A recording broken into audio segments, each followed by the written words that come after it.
नमस्कार दोस्तों। आज हम क्वांटम मैकेनिक्स जो कि बीएससी फिजिक्स का एक कोर्स है उसका कंटेंट जो है शुरू करने जा रहे हैं। आज हम बेसिक इंट्रोडक्शन और वेव फंक्शन के बारे में जो है वो बात करेंगे।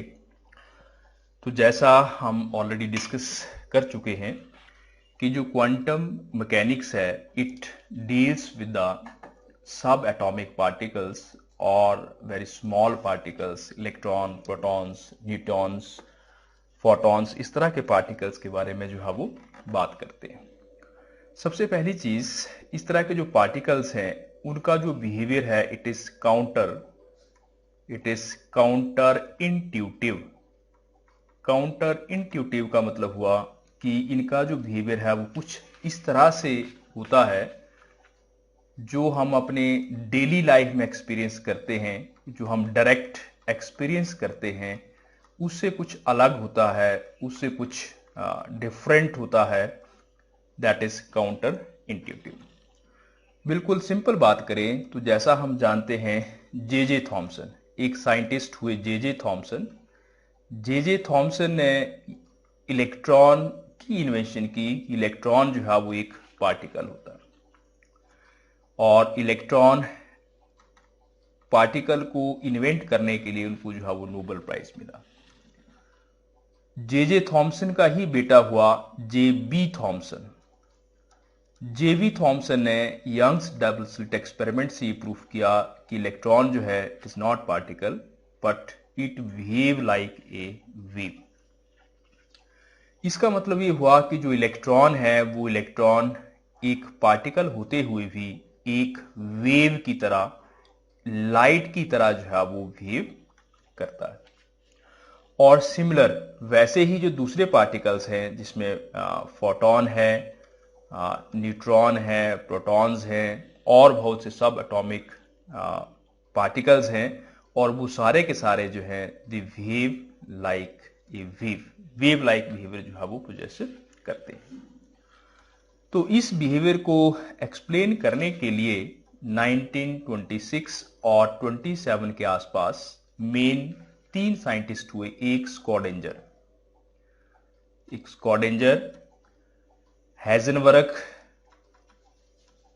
हैजनबर्ग और तीसरे बॉर्न। इन्होंने कुछ मैथमेटिकल मॉडल्स, कुछ मैथमेटिकल कैलकुलेशंस जो है वो तैयार की, जिससे हम जो है वो क्वांटम मैकेनिक्स को एक्सप्लेन करने की कोशिश जो है वो करते हैं। एक सबसे सिंपल एक्सपेरिमेंट जिसको यंग्स डबल स्लिट एक्सपेरिमेंट कहा जाता है, एग्जाम्पल के तौर पे समझने की कोशिश कर सकते हैं कि मान लो दिस इज द सोर्स और इस सोर्स के आगे हम यहाँ पे जो है वो स्लिट्स रखते हैं और यहाँ पे हम स्क्रीन लगा देते हैं। अब हम अलग अलग केसेस जो हम डिस्कस करते हैं। पहले कि मान लें यहाँ जो सोर्स है, यहाँ से बुलेट, बड़े पार्टिकल जो है बुलेट की तरह के जो पार्टिकल्स हैं वो इंसिडेंट हो रहे हैं।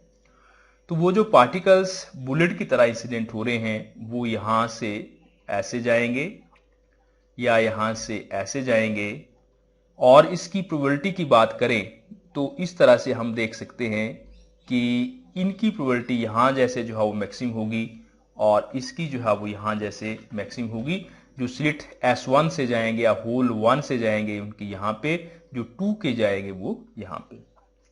मगर यदि हम इन दोनों को क्लब कर दें, दोनों की नेट प्रोबेबिलिटी की बात करें, सपोज इसकी प्रोबेबिलिटी जो है वो P1 और यहाँ पे प्रोबेबिलिटी जो है वो P2, जब हम दोनों की प्रोबेबिलिटीज को इकट्ठा करेंगे तो ये प्रोबेबिलिटी जो है वो ये हो जाती है।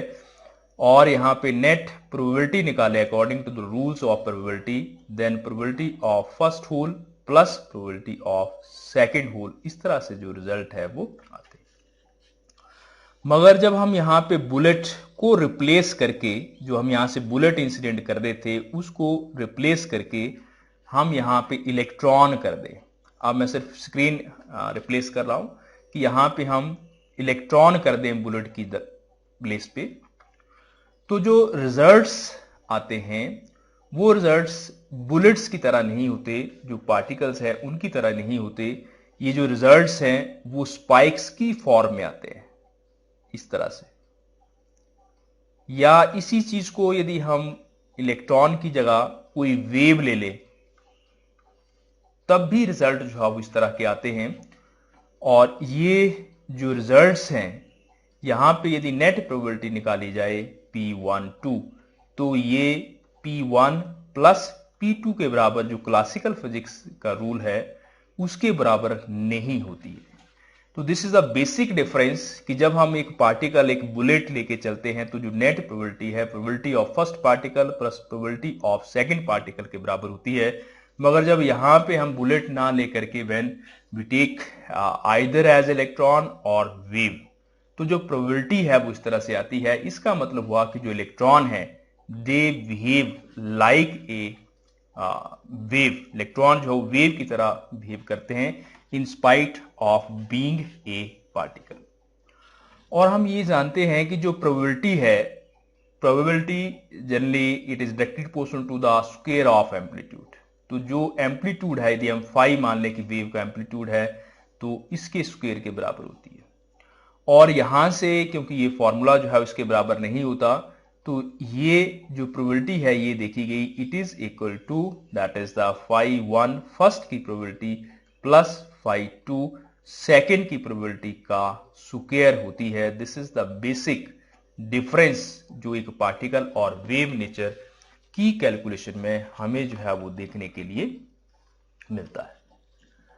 अब हम जब एक इलेक्ट्रॉन को एक वेव मानते हैं, जब हम एक पार्टिकल को एक वेव मानते हैं तो वेव जहां कहीं भी होगी यदि हम इलेक्ट्रॉन या कोई पार्टिकल है उस पार्टिकल को यदि हम एक वेव मान रहे हैं तो इसका मतलब हुआ कि उस वेव को रिप्रेजेंट करने के लिए हमें एक जो है कोई फंक्शन जो है वो इंट्रोड्यूस करना पड़ेगा जो उसकी वेरिएशन को रिप्रेजेंट करे। तो जनरली हम इस तरह का फंक्शन लेते हैं exponential e raise to power omega t minus k r. यहां पे जो ओमेगा है it represent the frequency of the wave, angular frequency of the wave, and जो के है it is called as the wave vector. इसको हम जो है वो वेव वेक्टर बोलते हैं। बिल्कुल सिंपल भाषा में बात करें तो हम कहते हैं कि जी साउंड वेव, जो साउंड वेव है उसके साथ, साउंड वेव के साथ या साउंड वेव जब प्रोड्यूस होती है तो एक क्वांटिटी, जब भी कोई वेव प्रोड्यूस होती है तो कोई ना कोई फिजिकल क्वांटिटी होती है जो वेरी करती है। तो साउंड वेव के साथ जो फिजिकल क्वांटिटी वेरी करती है इट इज प्रेशर। प्रेशर की वेरिएशन की वजह से साउंड जो है वो प्रोड्यूस होता है। उसी तरह से यदि हमारे पास इलेक्ट्रोमैग्नेटिक वेव है तो इलेक्ट्रोमैग्नेटिक वेव में इलेक्ट्रिक और मैग्नेटिक फील्ड जो है वो वेरी करती हैं और इलेक्ट्रिक और मैग्नेटिक फील्ड की वेरिएशन की वजह से इलेक्ट्रोमैग्नेटिक वेव जो है वो जनरेट होती है। और जो केस हम डिस्कस करने जा रहे हैं जिसको हम बोलते हैं मैटर वेव। मैटर वेव का मतलब हुआ ए वेव एसोसिएटेड विद मैटर या ए वेव ऑफ इलेक्ट्रॉन। तो यहां पे जो चीज वेरी करती है it is called as the amplitude, that is the amplitude of wave. जो वेव का एम्पलीट्यूड है वो वेरी करता है। जो प्रेशर है, इलेक्ट्रिक और मैग्नेटिक फील्ड है, इन चीजों को आप जो है वो मेजर कर सकते हैं, इट कैन बी मेजर। मगर जो एम्पलीट्यूड ऑफ द वेव है, इस एम्पलीट्यूड ऑफ द वेव को हम किसी या कि कोई वेव जो है उसको हम फिजिकल इंस्ट्रूमेंट से जो है वो मेजर नहीं कर सकते। तो ये कुछ एक चीजें हैं इनसे जुड़ी हुई। अब हम मैटर वेव को रिप्रेजेंट करने के लिए जो सिंपल मैथमेटिकल फॉर्मुलेशन हम यूज करते हैं that is called as the wave function. Wave function, wave function जो है क्वांटम मैकेनिक्स में बेसिक चीज है। जब भी हम स्टार्ट करेंगे तो हम वेव फंक्शन से जो है वो बात करेंगे। तो पहले हम डिफाइन कर लेते हैं कि वेव फंक्शन का मतलब क्या हुआ। ए मैथमेटिकल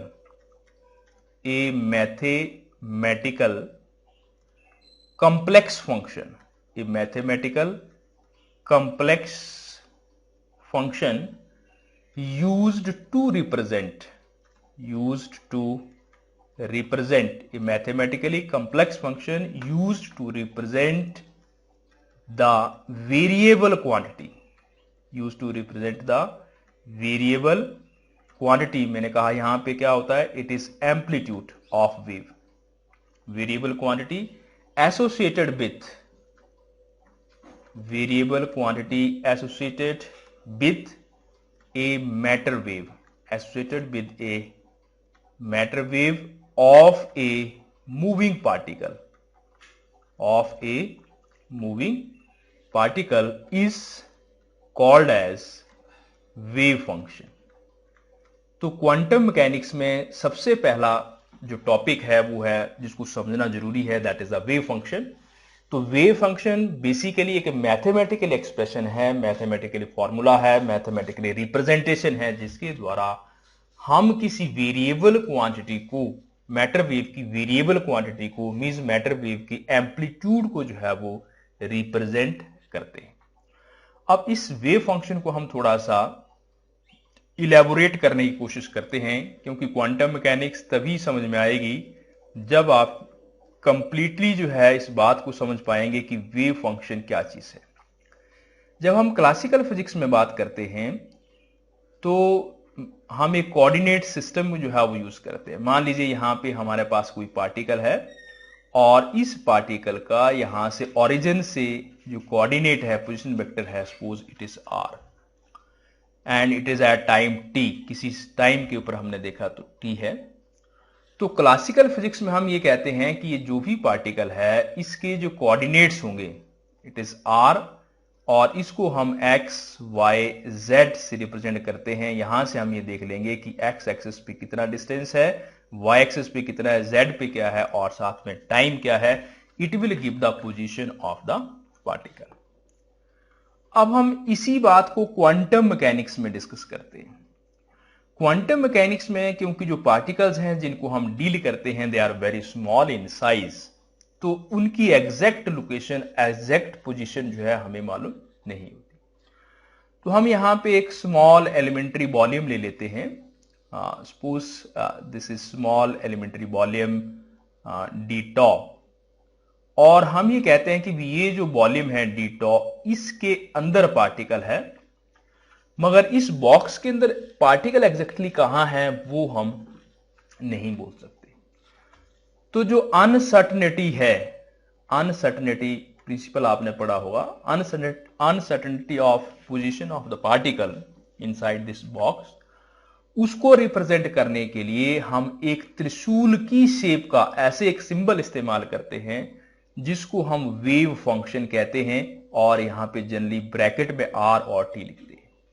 तो ये जो त्रिशूल की तरह का सिंबल हुआ it is called as wave function. Bracket में आर एंड टी है, means this wave function it is a function of, it depends upon r and t. यदि आप सिंपल लीनियर में वन कोऑर्डिनेट सिस्टम में बात करें तो इसको ऐसे लिखा जा सकता है Sai it is x and T. तो ये सिंपल रिप्रेजेंटेशन है वेव फंक्शन की, जो हमें ये बताता है कि जो पार्टिकल है इस बॉक्स में, इस लोकेशन के अंदर कहीं है, मगर कहां पे है एग्जैक्टली तो नहीं कह सकते, मगर वो जहां भी है उसकी जो प्रोबेबिलिटी है उस चीज को हम डिफाइन कर सकते हैं। तो यदि इस पार्टिकल के अंदर, पार्टिकल के होने की जो प्रोबेबिलिटी है, क्या वो पार्टिकल इसके सेंटर में है, क्या इस कॉर्नर में है, क्या इस कॉर्नर में है, कहां पर है, उसकी जो प्रोबेबिलिटी है उसको P से रिप्रेजेंट करते हैं, PRT। This is the probability of finding the particle and it can be written as integration, means इस पूरे वॉल्यूम के अंदर it is equal to psi R T का square into D tau. Square means amplitude. और ये जो integration है इसकी दो वैल्यूज जो है वो पॉसिबल हो सकती हैं, आइदर इट इज 1 और 0, या फिर जो वैल्यू है इट विल लाई बिटवीन 1 और 0। यदि पार्टिकल की वैल्यू 1 आ रही है इसका मतलब, सॉरी, इस इंटीग्रेशन की वैल्यू 1 आ रही है, इसका मतलब जो पार्टिकल है वो डेफिनेटली इस बॉक्स के अंदर जो एग्जिस्ट करता है।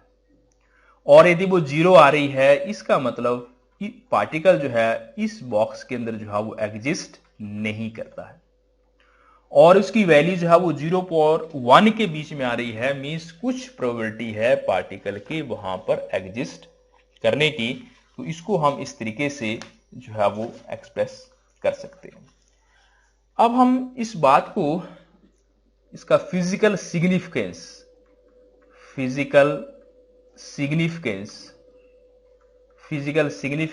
ऑफ वेव फंक्शन, जो वेव फंक्शन है इसका फिजिकली क्या सिग्निफिकेंस है, it is also called as Born interpretation. Born एक साइंटिस्ट हुए, उन्होंने इसको एक्सप्लेन किया, तो it is called as the Born interpretation और physical significance of the wave function. तो जैसा मैंने कहा था कि जो प्रोबेबिलिटी है, यदि कहीं पर जो यंग्स डबल स्लिट एक्सपेरिमेंट किया था, उसके बेस पे जो प्रोबेबिलिटी आ रही थी कि नेट प्रोबेबिलिटी दो वेव्स की P12 it is not equal to P1 plus P2। ये बात, या इसको हम ऐसे लिख सकते हैं कि P12 जो है it is equal to phi1, that is the amplitude of first wave, और phi2 it is the probability of second का स्क्वायर। ऐसे जो है वो आता है, ये रिजल्ट वेरीफाई होना चाहिए। तो इस रिजल्ट को हम तभी जो है वो वेरीफाई कर सकते हैं यदि जो फंक्शन है साई, उसकी वैल्यू जो है वो कॉम्प्लेक्स फंक्शन, क्योंकि जनरल क्वेश्चन उठता है कि वेव फंक्शन जो है वो रियल नंबर क्यों नहीं होता, वो एज ए कॉम्प्लेक्स फंक्शन क्यों लेते हैं। तो बेसिकली जो फंक्शन है, वेव फंक्शन है, ये एक मैथमेटिकल एक्सप्रेशन है, एक फॉर्मूला है।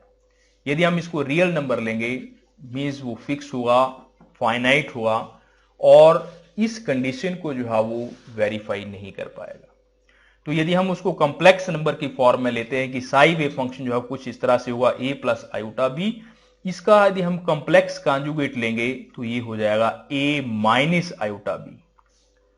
और यदि हम इसकी जो प्रोबेबिलिटी है वो निकालने की कोशिश करेंगे, तो जो प्रोबेबिलिटी आएगी it can be written as psi R T का होल स्क्वायर और psi are t wave function into its complex conjugate. इसका मतलब ये हो जाएगा a प्लस आयोटा बी, और यहां पे it is a minus iota b. जब इसको मल्टीप्लाई करेंगे then it is a square plus b square. तो ये जो a square plus b square आया है, it is real and positive quantity. तो किसी भी चीज की जो प्रोबेबिलिटी है, it can not be negative, it should be real और पॉजिटिव होनी चाहिए, और जनरली इस केस में इसकी जो वैल्यू है it should lie between 0 and 1 के बीच में जो है वो लाई करनी चाहिए, जैसा मैंने पहले कहा। तो जो प्रोबेबिलिटी जब हम फाइंड आउट करते हैं, तो जो मैंने पहले बता दिया कि पी आर टी प्रोबेबिलिटी की जो वैल्यू निकालते हैं, it is the integration of psi R T का स्क्वायर इनटू डी टॉ। तो यहां से दो बातें हो सकती है, either it is equal to 1 और इक्वल टू 0। यदि 1 आ रहा है, इसका मतलब जो पार्टिकल है वो एग्जिस्ट करता है, और यदि 0 आ रहा है मींस डज नॉट एग्जिस्ट। और इन जनरल यदि हम बात करें तो इसको हम ऐसे लिख सकते हैं कि जो प्रोबेबिलिटी है p R T it is equal to psi are t और इसका complex conjugate and d t, this is the volume जहां पर हम पार्टिकल की पोजीशन निकालना चाह रहे थे। और इसको हम ऐसे भी लिख सकते हैं, साई स्क्वायर भी कर सकते हैं, इट इज आल्सो, चलो इसको रहने दो। तो यहां से यदि मैं इसको ऐसे लिख लूं P are T divide by D tau, इसको मैं नीचे ले आया, then it is psi are T into psi R complex R T. It is called as the probability density, it is called as the probability density. तो ये जो wave function की explanation जो मैंने आपके साथ डिस्कस की है, इस तरह की एक्सप्लेनेशन जो है it was given by born, इसीलिए हम इसको जो है वो बॉर्न इंटरप्रिटेशन कहते हैं। जो एग्जाम में आपको क्वेश्चन आता है कि discuss the physical significance of the wave function, तो आप इस तरीके से एक्सप्लेन कर सकते हैं। या आपको आता है कि what do you mean by born interpretation of the wave function, तो आप इस बात को जो है वो ऐसे एक्सप्लेन कर सकते हैं। तो कुल मिला के यहां से बात ये पहुंची कि जो वेव फंक्शन है वो वेव फंक्शन एक कॉम्प्लेक्स नंबर की फॉर्म में होगा, और इसको हम ऐसे लिख सकते हैं साई आर टी। यहां पे कुछ कांस्टेंट इंट्रोड्यूस कर लेते हैं, suppose a it is e exponential, और यहां पे iota it is equal to omega t minus k r. इस तरह की फॉर्म में जो है वो वेव फंक्शन रिप्रेजेंट किया जाता है। ये जो भी वेव फंक्शन हमारे पास आ रहा है, इस वेव फंक्शन को विद लिटिल मॉडिफिकेशन जो है वो आपको अलग अलग बुक्स में मिलेगा। कहीं पर जो एक्सपोनेंशियल में माइनस साइन है वो बाहर हुआ, कहीं पर अंदर हुआ, तो ये आप चेंज कर सकते हैं।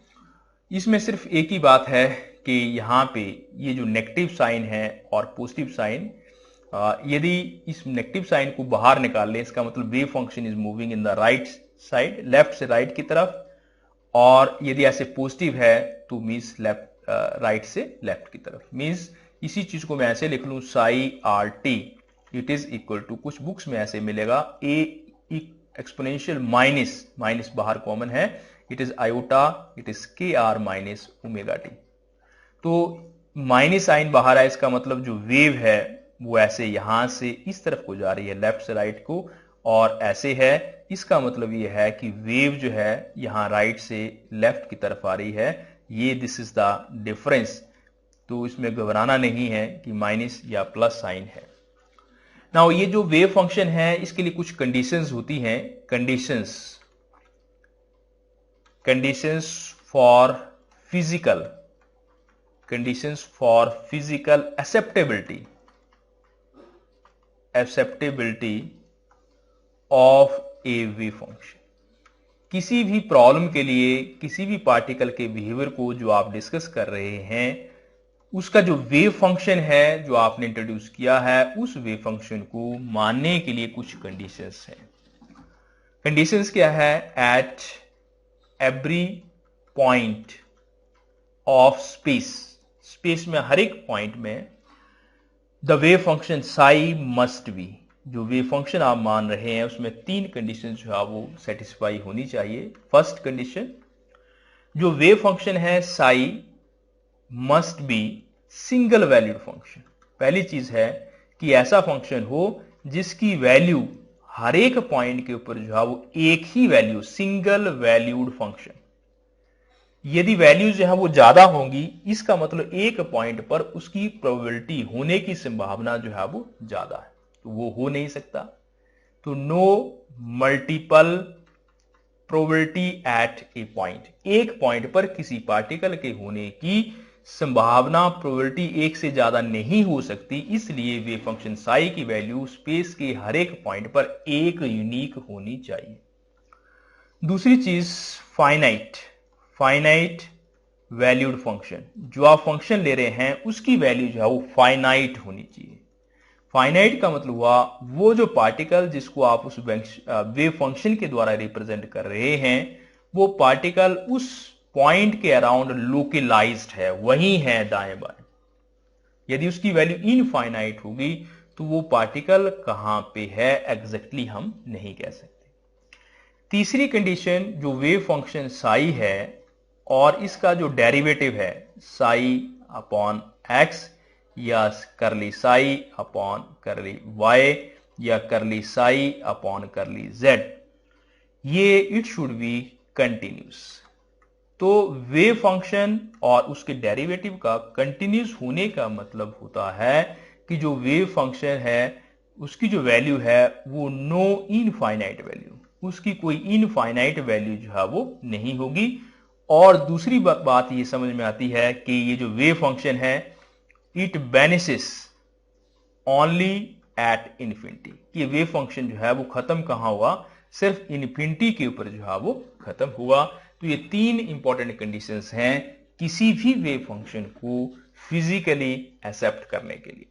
तो आज के इस लेक्चर में मैंने बिल्कुल बेसिक जानकारी कि किसी भी पार्टिकल को क्वांटम मैकेनिक्स में रिप्रेजेंट करने के लिए हम एक mathematical formula, mathematical expression represent करते हैं। जो उसकी प्रोबेबिलिटी की कंडीशंस को जो है वो सेटिस्फाई करता है, तो वो जो एक मैथमेटिकल फॉर्मूला एक्सप्रेशन है, उस एक्सप्रेशन को हम वेव फंक्शन जो है वो कहते हैं। तो आगे जब भी हम बात करेंगे, वी विल स्टार्ट डायरेक्टली कि let us consider this is the wave function, और फिर जो भी बात है उस वेव फंक्शन को लेकर के जो है वो आगे की जाएगी। तो आई होप कि वेव फंक्शन का जो बेसिक कॉन्सेप्ट है वो आपको क्लियर हो गया होगा। तो इससे रिलेटेड कोई भी क्वेश्चन है आप उसको पूछ सकते हैं। और यदि आपको ये मेरी वीडियो जो है वो अच्छी लगती है तो प्लीज़ उसको लाइक करें, शेयर करें, और मेरा चैनल जो कि हेमंत सर के नाम से है उसको सब्सक्राइब करें। Thank you.